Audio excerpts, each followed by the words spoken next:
which relations give crust of bread and such.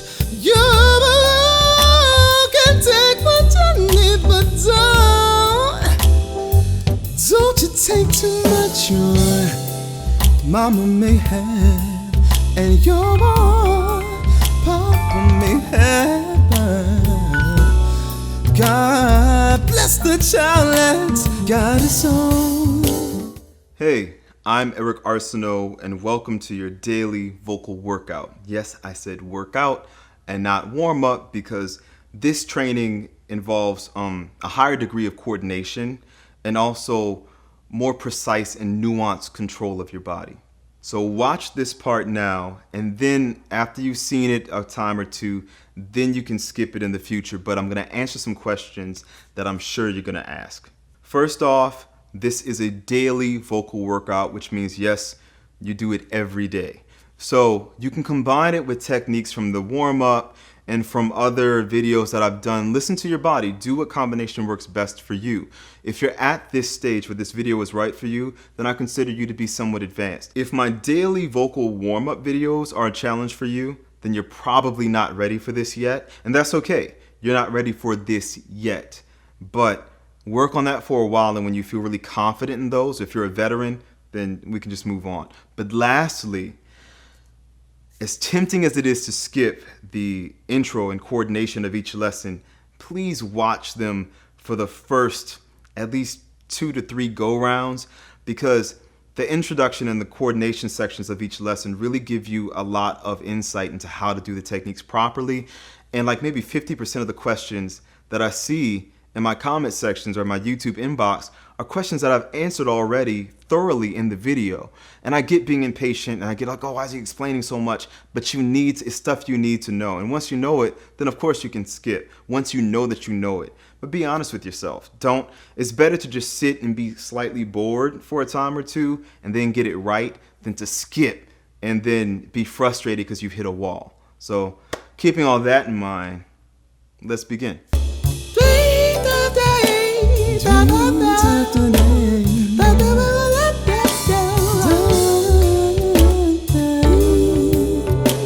Just to be clear, I'm not teaching you how to breathe better just so you can hold notes longer or sustain phrases longer. No.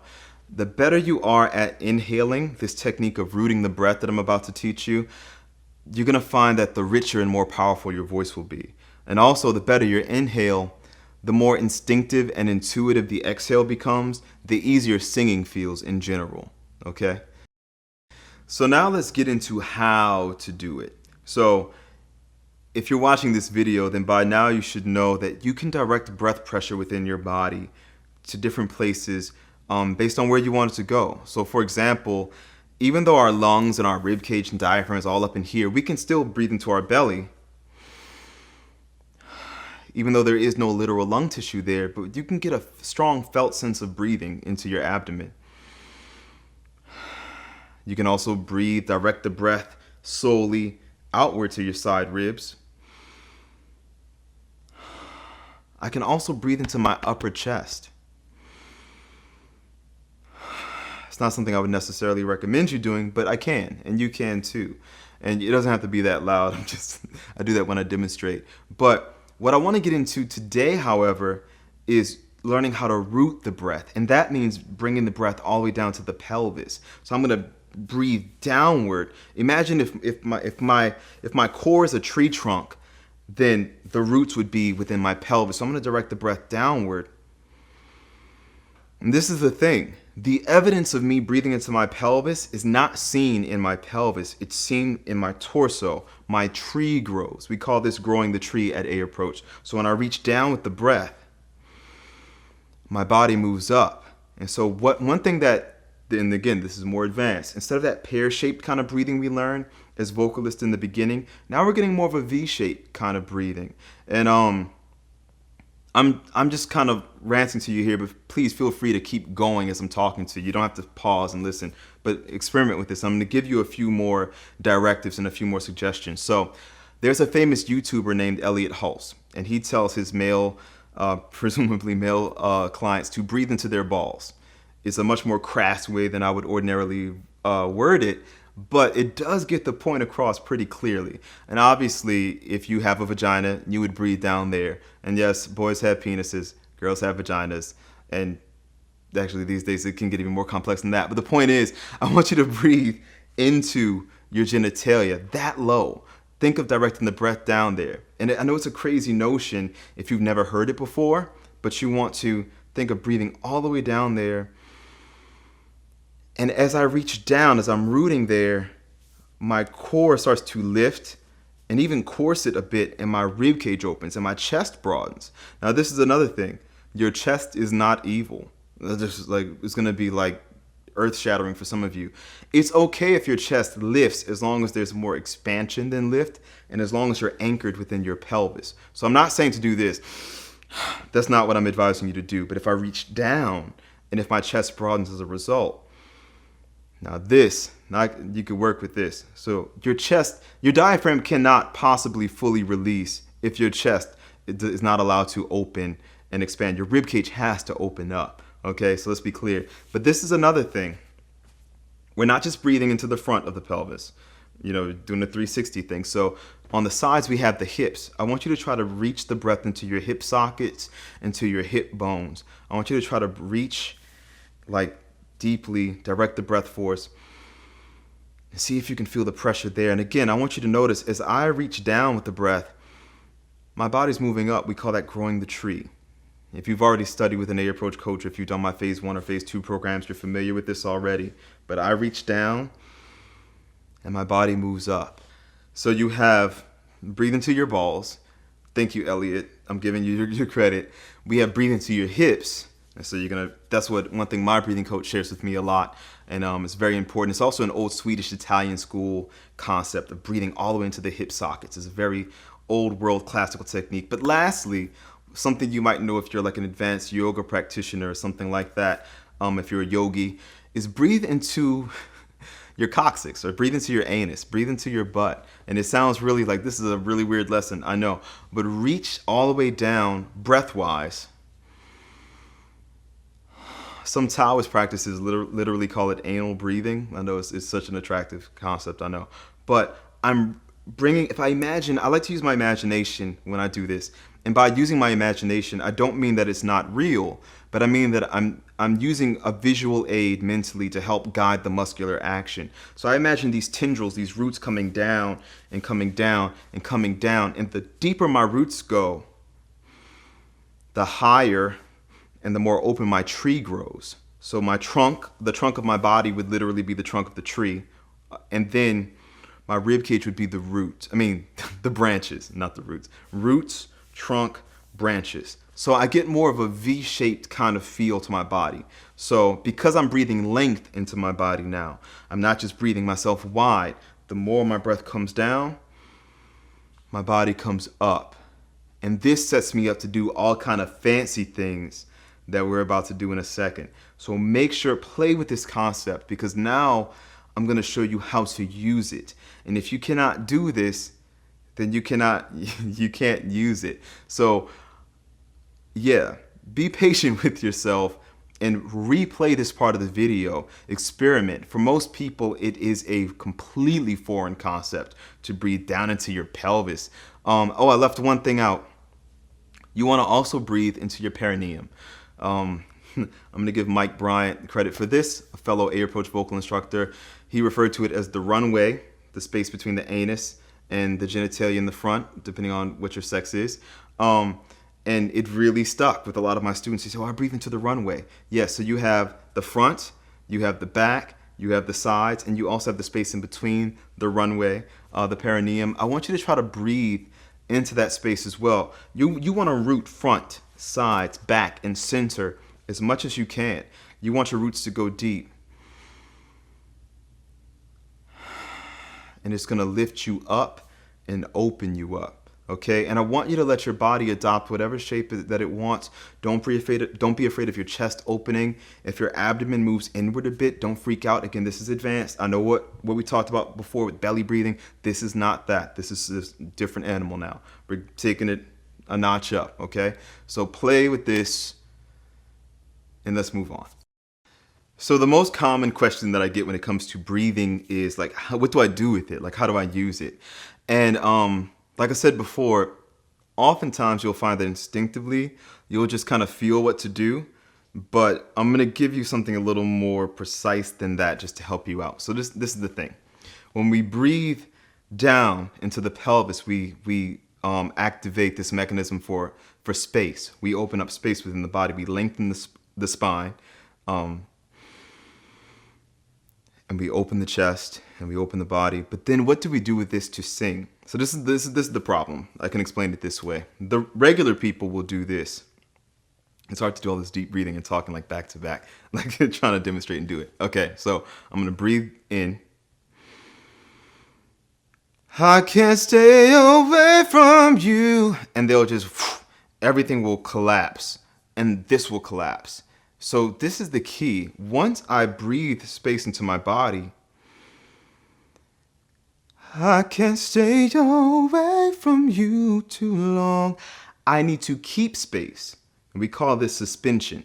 So once I inhale, I'm going to exhale again on purpose.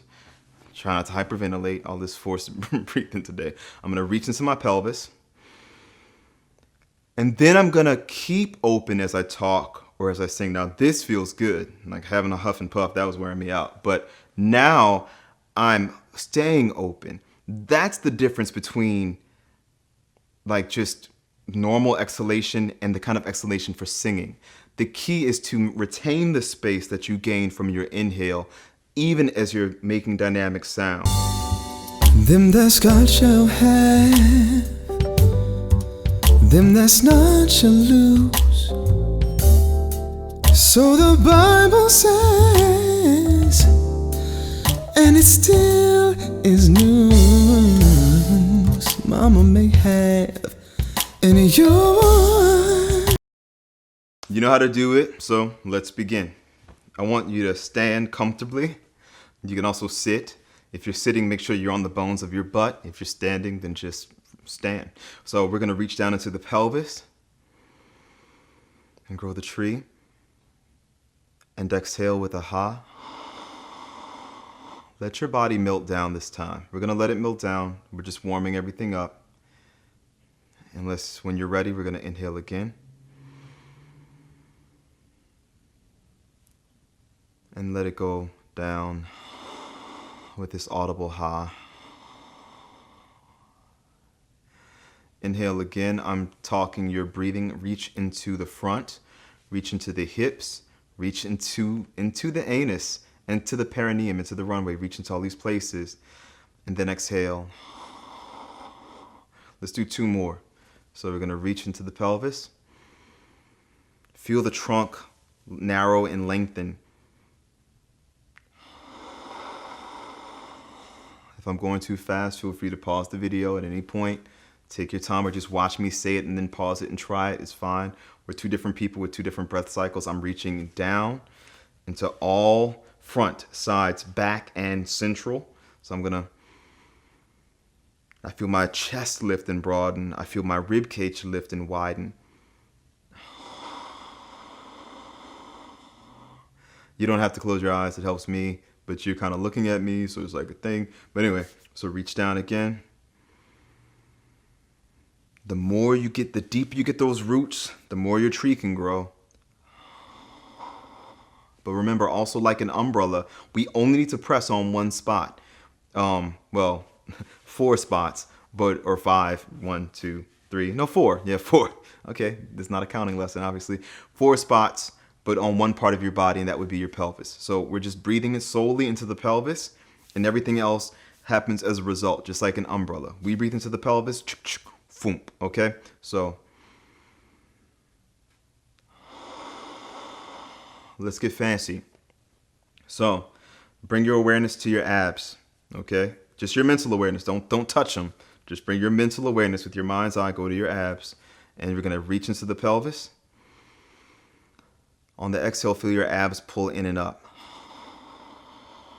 It's like kind of like a churning gently. Reach into the pelvis again. Feel your abs pull in and up. And right now I feel like kind of like a He-Man fitness, old timey fitness kind of ad or whatever. I'm feeling very V-shaped. I may not look it, but I'm feeling very V-shaped, very corseted in. Reach down, then feel the abs pull you in and up, and relax. So we rise, and then we rise some more. We rise, and then we rise some more. We rise, and then we rise some more. Let's get into some suspension of the rib cage, though. So we're gonna reach into the pelvis again. Any place we can get. Breathe into your balls. I know, but hey, you won't forget it though. Breathe into your anus. Remember anal breathing. Breathe into your hips. That old-timey Swedish Italian school. All of these masters knew these weird things. So, and in a lot of kung fu practices, they had perineum power. Breathe into the space between the penis and the anus, the vagina and the anus. Breathe into that space as well. All of this is fair game. Reach with the breath. I'm going to use the F word, force. Force it. And so it's rare that I tell you to do this, but you can force the breath a little bit down here for now. Eventually, we want it to become effortless, but force it. Let's reach down. Feel the ribs open up and suspend. And relax. I'm going to say that again. I'm asking you to suspend. So we reach down, abdomen, core lifts, ribs open up. So when you exhale, the ribs should kind of stay in place. If you feel like this is happening, then you're letting go. Engage a little bit of effort at your sides. I'm going to give you permission to do that. Engage a little bit more effort to keep those ribs open as you exhale. Feel the abs still pulling you in and up. They're going to help you and keep the ribs out. So let's reach into our pelvis. And then we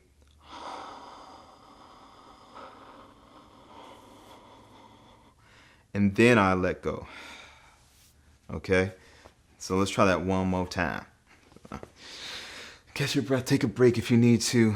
I need to. Okay, let's do it again. Reach down. I can start to feel it move my shoulder blades now. And then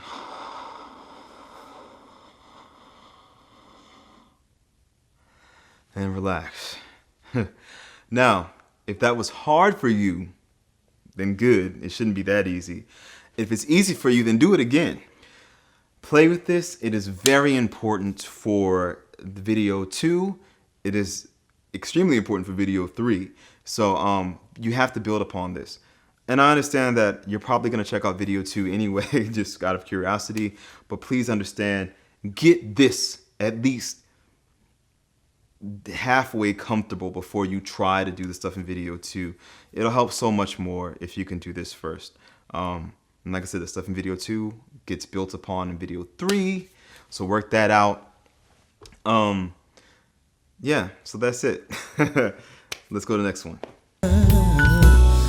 God bless the child that's got his own. That's got his own.